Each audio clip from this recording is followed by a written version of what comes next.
কিন্তু এটা হওয়াটা দরকার। এটা হচ্ছে মানে কি, এটা হচ্ছে মানে আপনার বডিতে দুদিনের মধ্যেই কাজ শুরু হয়ে গেছে। দুদিনের মধ্যে কাজ শুরু হয়ে গিয়ে আপনার আপনার খাওয়া দাওয়াটা মোটামুটি আমি দেখছি ঠিকই আছে। তো সেই খাওয়া দাওয়াটা কন্টিনিউ করুন।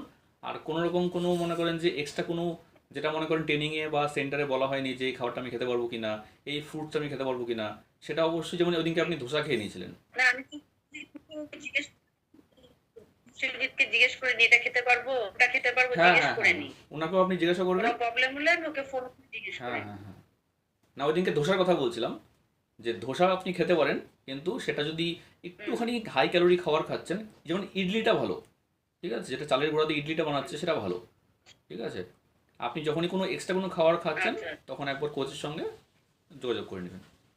মনে করেন আপনার খুব ফুচকা খেতে ইচ্ছা করছে, সেই ঠিক আছে। ফুচকাটা আপনি অবশ্যই খাবেন, সে 10 টাকার খান কি 20 টাকার খান, কিন্তু মনে করেন একটু ফোন করলেন, যে আপনাকে কোচ কখন না বলবে না, কিন্তু কিভাবে খাবেন, কতটুকু খাবেন, এবং ফুচকা খাওয়ার, দুপুরে ফুচকা খাওয়ার পর রাতে কি করবেন, তারপরের দিন কি করবেন, সেটা কোচ বলে দেবে। কোচ আপনাকে বলবেন না যে একদমই খাবেন না, এটা কখনো বলবেন না। ওই জন্য ভয়ে যে আপনি ফোনই করলেন না, সবাই কি বলছে, ভয়ে কেউ ফোন করলো না হুম। যে আমাকে এটা হুম। খেতেই বলবে না, তাহলে আমার কি লাভ। ওজন কমাচ্ছেন যাতে সারা জীবন খেতে পারেন মেনটেন করে।